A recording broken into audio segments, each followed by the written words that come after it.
ආදරණීය දරුවනි මෙවර සාමාන්‍ය පෙළ විභාගයේ ලියපු ඔබට මේ වගේ අත්පත්‍රිකා විවිධ පන්ති වලින් ඔබට මේ වෙන විට ලබා දෙයි.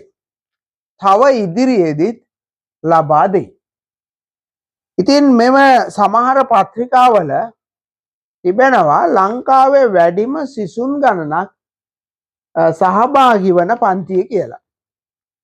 තවත් සමහර ඒවායේ ෆොටෝ දාලා තියෙනවා දිස්ත්‍රික්කයේ පළවෙනිය දෙවෙනිය ඒ වගේ ලංකාවේ පළවෙනිය හයවෙනිය ඒ වගේ ෆොටෝ දාලා තියෙනවා. ඉතින් මේවා දිහා බැලුවහම ඔබට නිවැරදිව පන්තියක් තෝරගන්න බෑ. මොකද මේ හැම එකකම මොනවා හරි විශේෂත්වයන් දාලා තියෙනවා. එතකොට ඔබ මේ පන්තියකට ගියොත් ඔබටත් මේ අවස්ථා ලබා ගන්න පුළුවන්ද? ඒ කියන්නේ අයිලන්ඩ් ෆස්ට් ගන්න පුළුවන්ද? ඔය වගේ හිතේ ගන්න පුළුවන්. ඒ නිසා මම මේ පන්තියට යනවා කියලා හිතේ. ඉතින් පුතේදුවේ එහෙම පන්තියක් තෝරගන්න යන්න එපා. මොකද ඔබ බලන්න මේ ලංකාවේ වැඩිම සිසුන් ගණනක් ඉන්න පන්තියේ කී දෙනෙක් ෆේල් වෙනවද කියලා බලන්න. හරිද? දැන් එයාලගේ ළමයි ඔක්කොම පාස් වෙනවා නම් ඔය පාස් වෙන සියල්ලම දාන්න එයාලට ඔය කොලේ මදි.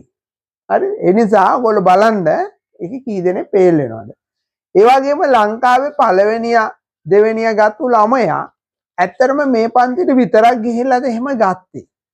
ඉතින් ඒවා ඇත්ත තත්ත්වයන් අපි දන්නවා. අපි කොළඹ ප්‍රධාන පාසල් වල උගන්වන ගුරුවරු හැටියට අපි දන්නවා ඇත්ත තත්ත්වය. ඉතින් අපි හැමතිස්සෙම මේ දරුවන් ඔය යහමගට ගන්න උපදෙස් දෙනවා. ඉතින් දැන් මම මේ ලංකාවේම දරුවන්ට කියන්නේ ඔයගොල්ලෝ මෙන්න මේ වැඩ ටික කරන්න. දැන් ඔයගොල්ලන්ට ඇත්තටම පන්තියක් හොයාගන්න අමාරුයි. ඔබේ නිවස කිට්ටුව එහෙම නැත්නම් ඔබේට ළඟම නගරේ ඔබ යම් පන්තියක් හොයාගත්තොත් ඒ පන්තියට මීට පෙර අවුරුදු වල ආපු ළමයින්ගෙන් කොච්චරක් ෆේල් වෙලා ඇද්ද කියලා ඔබ හොඳ කල්පනාවෙන් සිටින්න. හරි? මොකද ඔබටත් ඒ ඉරණමම අත් වෙන්න ඉඩ තියෙනවා. හරි. අපිට ඒ ඉරණමම ඒ කියන්නේ අපි ෆේල් වෙන්න යනවද කියලා බලාගන්නේ කොහොමද? මෙන්න මෙහෙමයි. ඔයගොල්ලෝ ටිකක් දවස් මේ පන්තියට යනකොට ඔයගොල්ලෝ බලන්න ඕනේ ඔයාලට යම් කිසි ගණන් ප්‍රමාණයක් හදන්න පුළුවන්ද 12 ශ්‍රේණියේ පළවෙනි වාරයේ ප්‍රශ්න පත්‍ර වලින්. ඔයගොල්ලන්ට අනිවාර්යෙන් පුළුවන් වෙන්න ඕනේ. එහෙම බැරි නම් ඒ කියන්නේ ඔයාලා මේ පන්තියට ගිහිල්ලා වැඩක් නැහැ.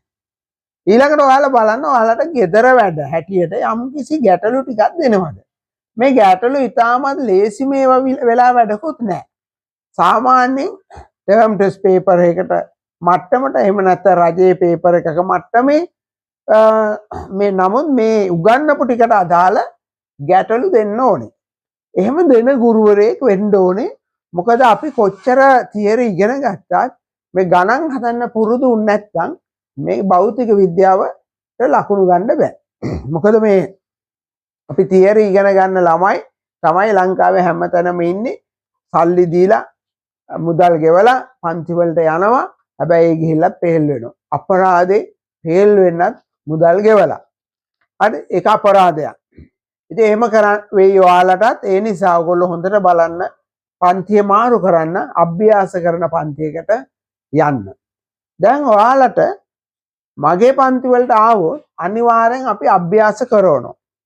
හරිද? දැන් මගේ පන්ති තියෙන්නේ නුගේගොඩ රොටරි ආයතනයේ පමණයි. එතකොට කොළඹ ළමයෙකුට ඒ පන්තියට එන්න පුළුවන්. එතකොට අනිවාර්යයෙන්ම අපි ඊටාම සරලව නිවැරදිව විෂය කරුණු උගන්වනවා. ඒ වගේම ඕනෑම ගැටලුවක් අපි ඊටා සරලව සාධාරණව නිවැරදිව විසඳන හැටි කියලා දෙනවා. ඒ වගේම අපි ළමයි ගොඩක් ගන්නෙ නැහැ. ඉන්න හැම ළමයෙකුගේම ළඟට ගිහිල්ලා දුර්වල ළමයි ඉන්නවනම් ඒගොල්ලෝ ළඟට ගිහිල්ලා ඒගොල්ලන්ට පුරුදු කරනවා මේ ගණන් හදන විදිය. ඇත්තටම මෙහෙම පුරුදු කරන්න ඕනේ මම දන්න අත්දැකීම් අනුව 12 පන්තියේදී පමණයි. ඒ කියන්නේ යාට ලකුණු ලැබෙනකොට වාර විභාගවල එයාට තනියම කරන් යන්න පුළුවන් ඊට පස්සේ. හරිද? ඉතින් සමහර වෙලාවට ළමයෙක් යම් කිසි විදියකට දුර්වල නම් ඒ ළමයිගේ දෙමව්පියොත් පොඩ්ඩක් මහන්සි වෙන්න ඕනේ මේ ළමයාත් එක්ක ඉඳලා මේ අභ්‍යාස කරවන්න. හරිද? හැබැයි එහෙම අභ්‍යාස කරන්නේ නැති ළමයෙක් හිටියොත් එයාට පාස් වෙන්න බෑ. හරිද? ඉතින් හැම පන්තියකම යම් යම් ප්‍රමාණයක් ඉගෙනනවා. ඉතින් ඉගෙනුවට පාස් වෙන්න බැරි ඒ පන්තිම වරද කියන්න බෑ. මේ ළමයි වැඩ කරන්නේ නැතිකම. ඉතින් මගේ පන්ති වල වැඩ නොකරන ළමයින්ට ඉන්නත් බෑ. මොකද අපි අභ්‍යාස දෙනවා. ඒ අභ්‍යාස බලනවා. බලනකොට වැඩ නොකරන ළමයෙක් ඉන්නවා නම් එයාට එහෙමම නතර වෙන්න වෙන්නේ. ඒතර අපේ පන්ති වල ඉන්න ළමයි හැමෝම A1කට B1කට යනවාමයි.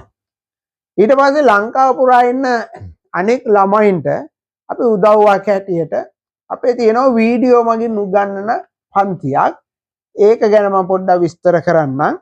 ඒකට ටෙලිග්‍රෑම් වලින් මට මැසේජ් එකක් එවන්න. ඔබ විභාග ලියන වර්ෂය සඳහන් කරලා එවිට මම ඔබගෙන් තොරතුරු කිහිපයක් ඉල්ල ගන්නවා. ඔබගේ හැඳුනුම්පතේ ෆොටෝ එකක් අවශ්‍යයි. සහ තව තොරතුරු ටිකක් අවශ්‍යයි. ඊට පස්සේ ඒකේ අපි මාසෙකට අය කරන රුපියල් 1000ක මුදලක්.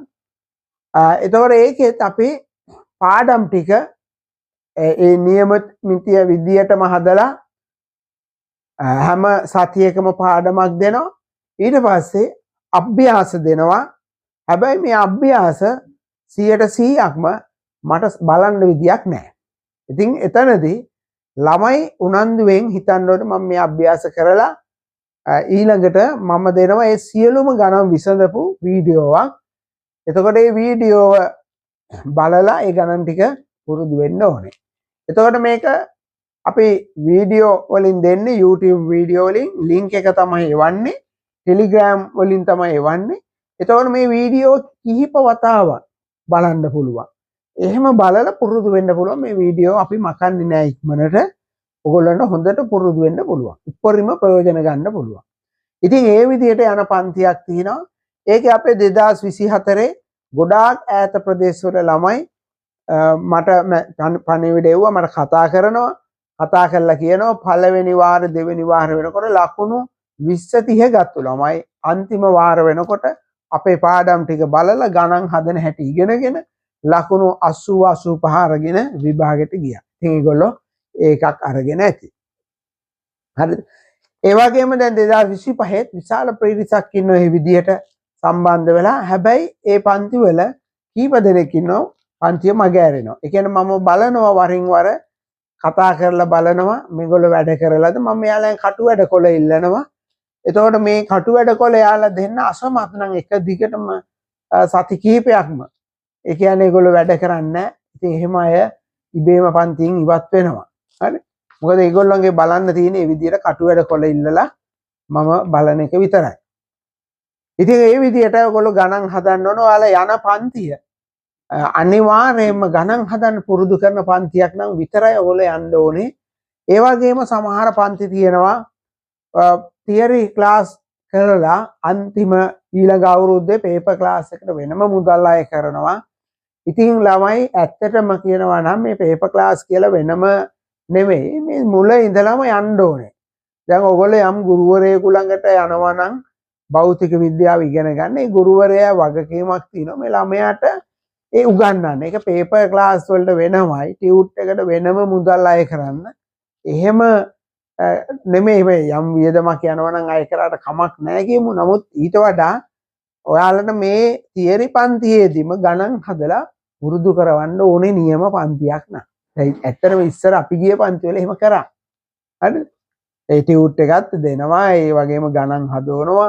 ඒ ගණන් හදනවා එහෙම කරා. දැන් ඒක රටාවක් වෙලා පේපර් ක්ලාස් කියලා වෙනම යනවා. ඉතින් ඒකත් හරි භයානකයි. මොකද ඔයගොල්ලෝ තියරි ඉගෙනගෙන පේපර් කරන්න ගත්තාම පේපර් බෑ. ඒතකොට ඔයාලා මොනවා හරි දෙයක් ලිව්වහම ඒවට නිකන් ලකුණු දීලා වැඩක් නැහැ. ඒ පේපර් කරන හැටි, පේපර් වලට උත්තර ලියන හැටි කියලා දෙන්න ඕනේ. ඉතින් ඒවා ගොඩක් ළමයි ඉන්න පන්තිවල කෙරෙන්නේ නැහැ. ඉතින් ඒ නිසා ඒව ගැනත් හිතලා සුදුසු පන්තියක් තෝරගන්න. සුදුසු පන්තියක් තෝරගෙන ඒ පන්තියට යන්න. එතකොට අපේ නුගේගොඩ පන්ති විස්තරය කිව්වොත් අපි 2027 විභාග ලියන ළමයින්ට අප්‍රේල් 6 වෙනි ඉරිදා සවස් 1 ඉඳලා 5 වෙනකම් පන්තිය තියෙන. ඒක දිගටම විභාගයේ දක්වාම තිබෙන්නේ ඉරිදා 1 සිට 5 දක්වා. ඊළඟට 2026 ළමයින්ට තිබෙන්නේ සිකුරාදා 3 සිට 7 දක්වා ඒකත් විභාගයේ දක්වාම තියෙන්නේ ඒ වෙලාවමයි. ආයි මාකදී වෙනස් කරන්නේ නැහැ.